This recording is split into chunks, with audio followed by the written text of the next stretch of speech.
Existentialism is both a philosophy and a mood. As a mood, I think we could say that it is the mood of the 20th century, or at least of those people in the 20th century who are discontent with things as they are. It expresses the feeling that somehow or other, all of those systems, whether they be social or psychological or scientific, which have attempted to define and explain and determine man, have somehow missed the living individual person. Existentialism feels that we must return to man. And in returning to the individual man and his experience, we must also ask our question, what is man?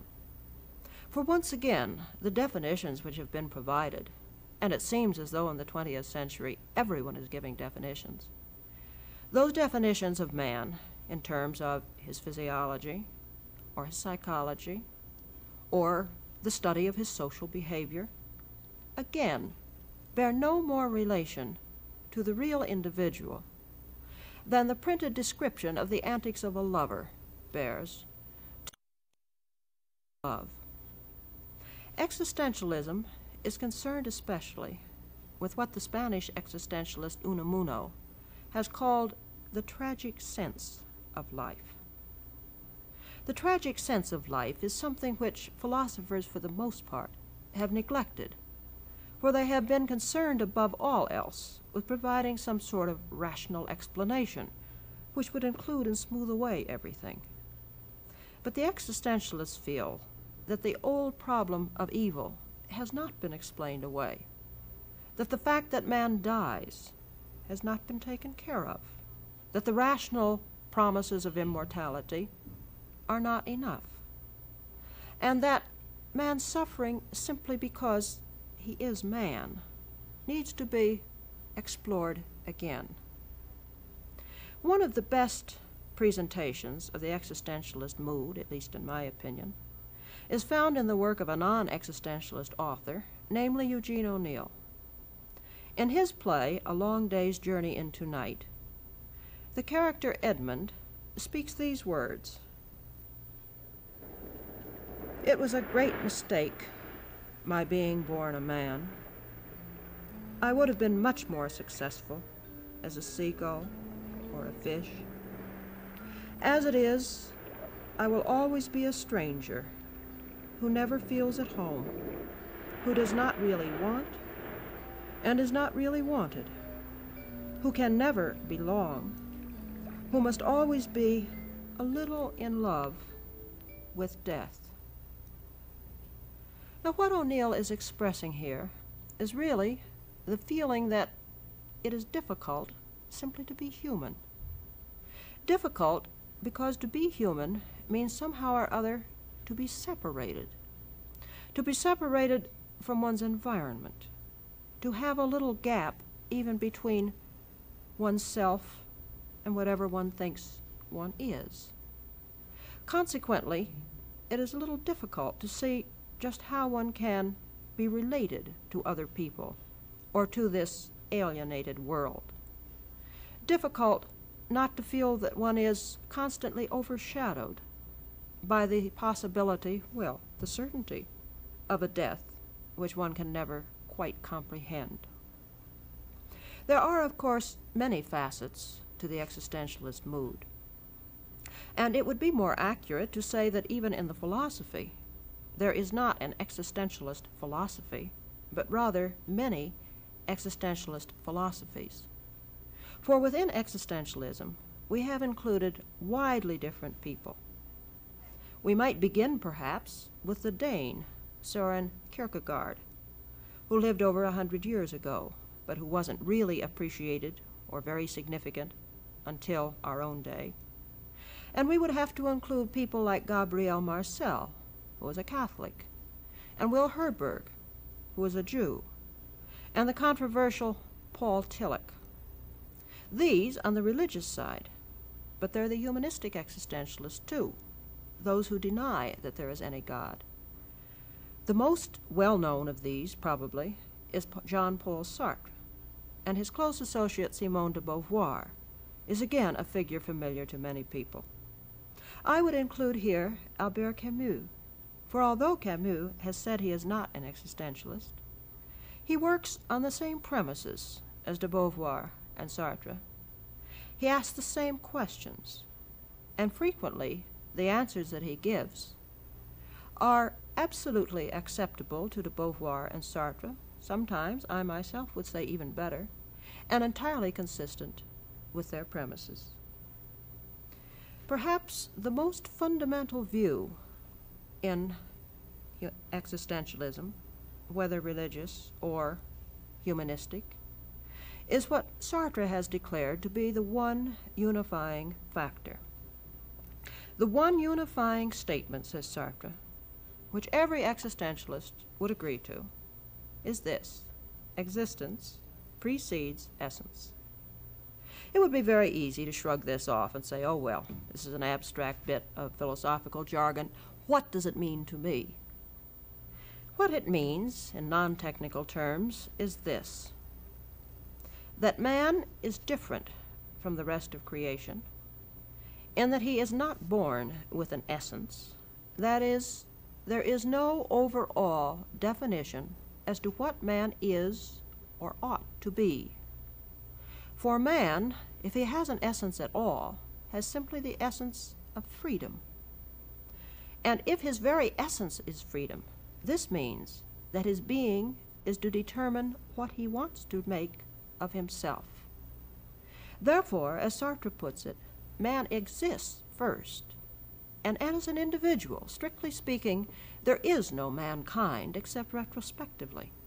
But the individual man exists, and by his life, by his actions, he determines not only his own essence, but he helps to contribute to what will have been the essence of mankind. As William James would put it, we will know what man was when the last man has had his last say. As early as 1921, we find in a play by the Italian Pirandello an investigation of this problem of what the reality of the human might be. I'm referring to the play called 6 Characters in Search of an Author. In the scene which concerns us, we find that one of 6 characters has appeared to the director. He has insisted that their comedy, which has not yet been written, should be performed instead of the one which the director had in mind. And then the father raises very embarrassing questions as he talks to his director, questions which the director does not quite know how to answer. I should like to ask you to abandon this game of art which you are accustomed to play here with your actors, and to ask you again, quite seriously, who are you? Well, if this fellow doesn't have a nerve. A man comes here who calls himself a character and asks me who I am. A character, sir, may always ask a man who he is, because a character has a real life of his own, marked with special characteristics. For this reason, a character is always somebody, but a man, I'm not saying you now, may very well be nobody. Yes, but you are asking these questions of me, the director, the boss. Do you understand? But only to know if you, as you really are now, can see yourself as you once were, with all the illusions that were yours then, with all the things both inside of you and outside of you as they seemed to you then.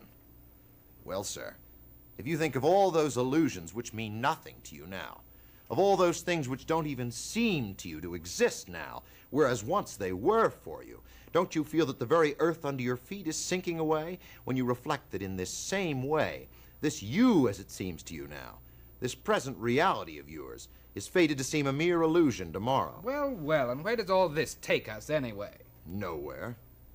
It's only to show that if we characters have no reality beyond illusion, then you too cannot count overmuch on your reality as it seems today, since like that of yesterday it may prove a mere illusion tomorrow. Oh, excellent. Next you'll be saying that you, with this comedy of yours you have brought me here, are more true and real than I am. But of course, without a doubt. Oh, really? But I thought you understood that from the beginning. More real than I. If your reality can change Well, from day to day... of course it can change the same as anyone else's. No, sir. Not ours.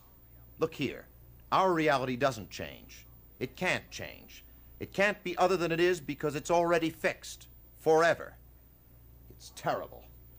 Ours is an immutable reality that should make you shudder when you approach us, if you are truly conscious of the fact that your reality is a transitory and fleeting illusion, taking one form today and another tomorrow, an illusion of reality in this fatuous comedy of life which never ends, nor can never end, because if it were to end tomorrow, why then all would be nothing. Oh, for God's sakes, will you at least stop this philosophizing and let us try and shape this comedy which you yourself have brought us here?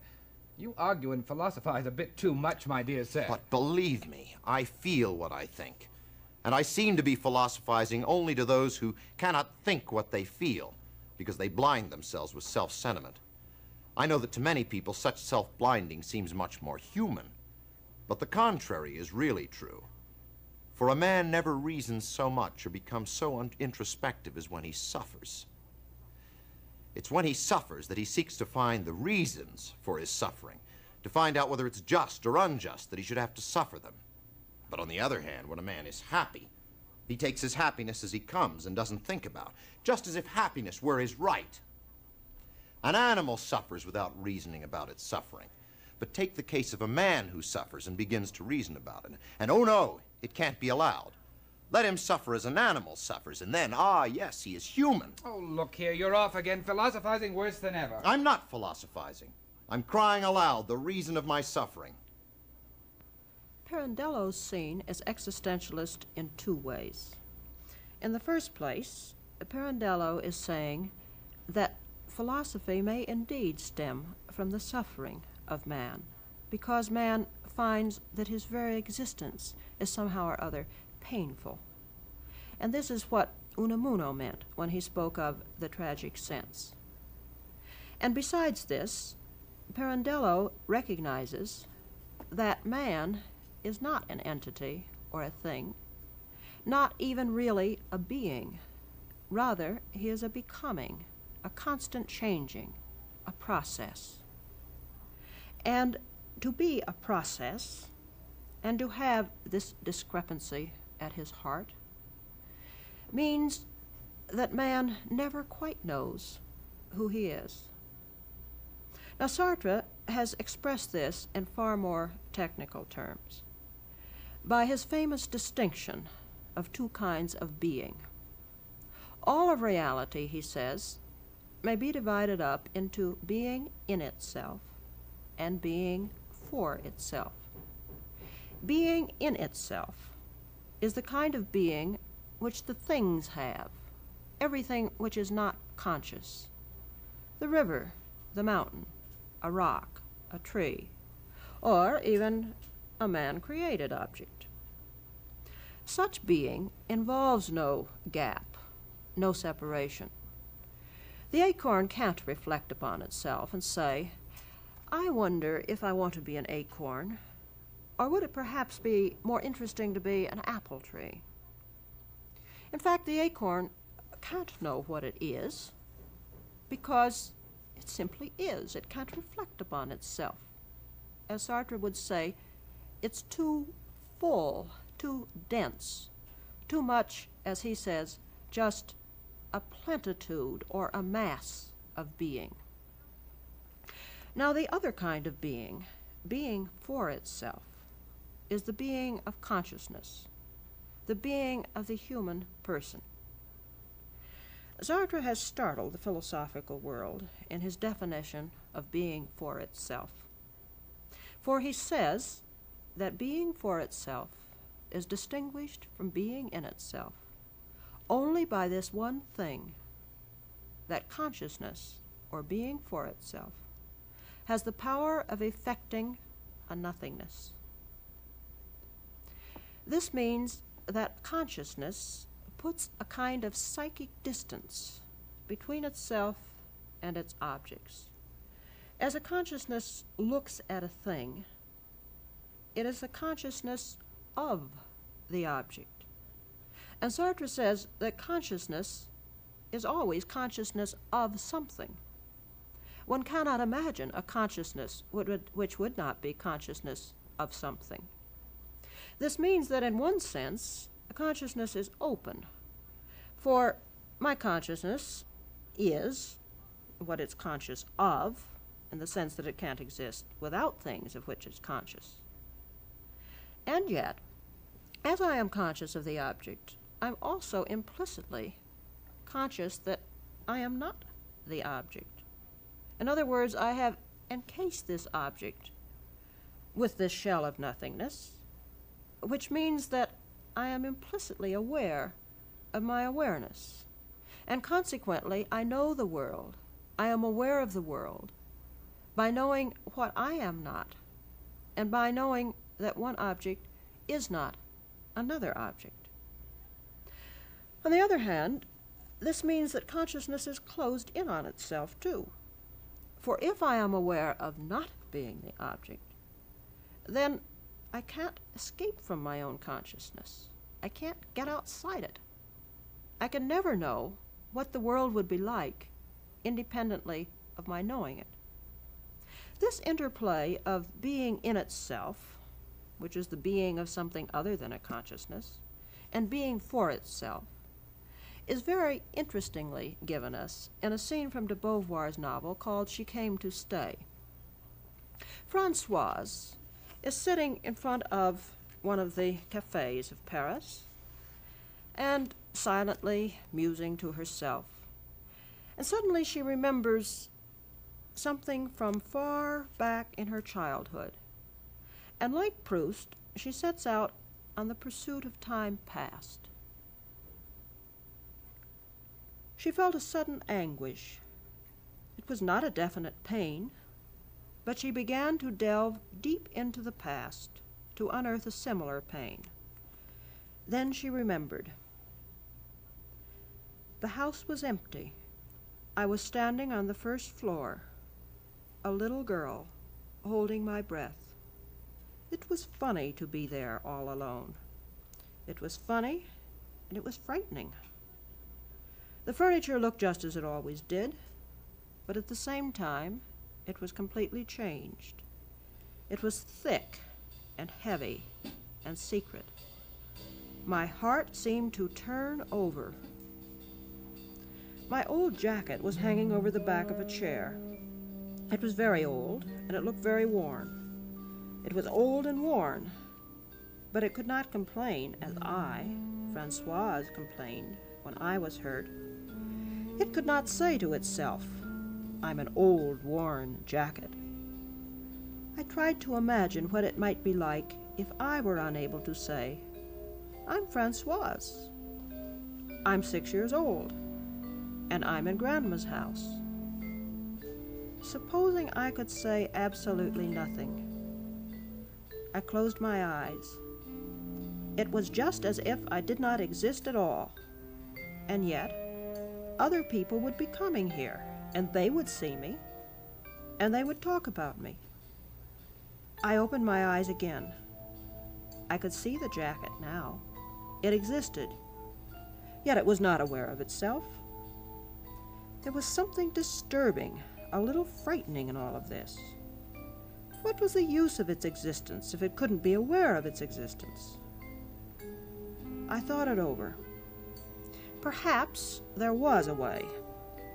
Since I can say I, what would happen if I said it for the jacket? It was very disappointing. I could look at the jacket. I could see absolutely nothing but the jacket. And I could say very quickly, I'm old, I'm worn. But nothing happened. The jacket stayed there, indifferent, a complete stranger. And I was still Françoise. And what if I became the jacket? Well, then I, Françoise, would never know it. Everything began spinning in my head, and suddenly I ran downstairs, and I went out into the garden. Françoise emptied her coffee cup in one gulp. It was almost stone cold. She looked up at the clouded sky. She felt that the world around her was suddenly out of reach. The people who were walking in the street were insubstantial. They were shadows. The houses were nothing but painted backdrops, with no depth. And her friend Gerbert, who was coming toward her now with a smile, he was nothing but a light and charming shadow. He could not help her recover her place in the world. He would be just a pleasant companion in exile.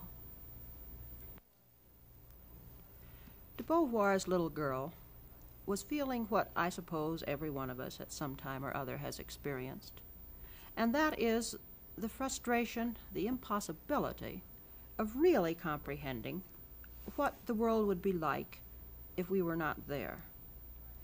If we try to find out what it would be like, even in our imagination, if a familiar scene should not have us in it, or if, for example, we had just died and people were discovering our death, inevitably we find ourselves thinking of ourselves as being there and experiencing it.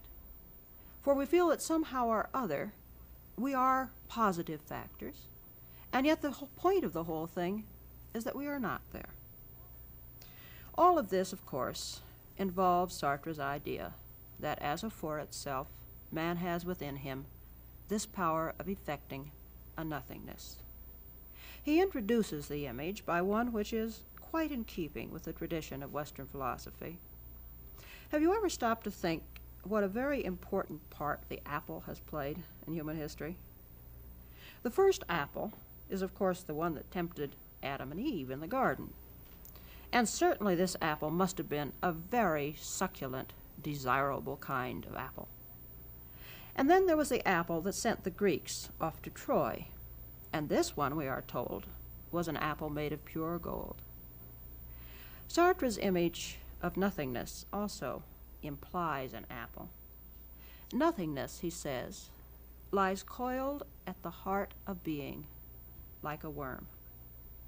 I don't think it's an accident that there is a suspicion of rottenness and worminess at the heart of being. For man, according to Sartre, discovers this nothingness within himself in anguish and in despair. There is another image where Sartre, I think, makes it a little easier to understand this difficult concept of how nothingness can somehow be real. Let us imagine, he says, that in the universe one day an atom is annihilated, not simply split, not transformed into some other species of energy, but just absolutely annihilated. Now, if such a thing could happen, we can believe readily enough that the universe would never be the same again. There would be an absolute change in everything. Now, in the same way, being in itself, without any consciousness to look at it and pronounce judgment on it, is just an undifferentiated mass. It has no significance. It is simply a fullness. And that's why Sartre can say that all we can really say about it is that in its brute reality, it is there for all eternity. But the moment a consciousness comes in, then there can be significance and differentiation. For a consciousness can balance one part against another by putting a distance between them, can say this object is not that object, and can also stand aloof from the world and bring it there before itself for judgment. Sartre has given several definitions of man. One of them is this: man is the being who is what he is not, and who is not what he is. I think some people have felt that merely reading this sentence was sufficient cause for despair, and yet it isn't hard to understand. By saying that man is the being who is what he is not, and is not what he is, Sartre merely means that man has no fixed reality, that he is constantly in the process of making himself something, but that he never is quite the same as his particular acts. Sartre has also said that man never is, he is always about to be. And here we see the same view expressed with regard to the future. For at any given moment, man is living in terms of a projection of himself into the future, what Sartre calls the project. It is just as though each person carried around with himself a little shell of emptiness into which he projected what he was about to become. Suppose we think of it this way. I make a rendezvous with myself down there in the future. But who will show up at the rendezvous? Will it be the I who made the appointment? Or will it be some new I which this consciousness has created out of the nothingness which it brings into the world? Another definition of Sartre's is that man is the being through whom nothingness comes into the world. This, like the other definitions, sounds at first like something so totally abstract that it seems not to have anything to do with us as living individuals. But let's think of it as if we were trying to draw a picture of it. If one were to attempt a concrete picture of man as the existentialists and other of our contemporaries see him, I think the result would be reminiscent of one of the forms of Archipenko, a strange figure, partly organic, partly mechanized, with a hole in the middle, with bony excrescences jutting out into the distance, all of this set in a background of melting or disintegrating time.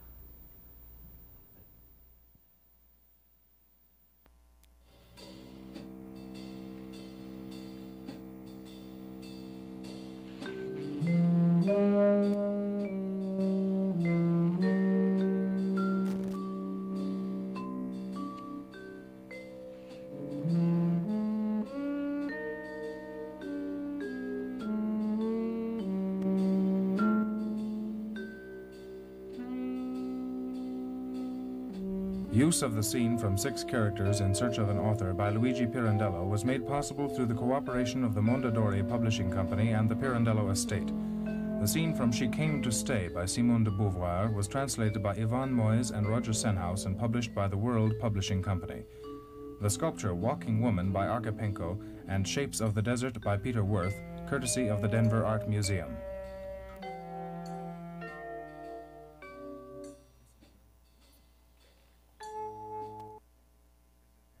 This is NET, National Educational Television.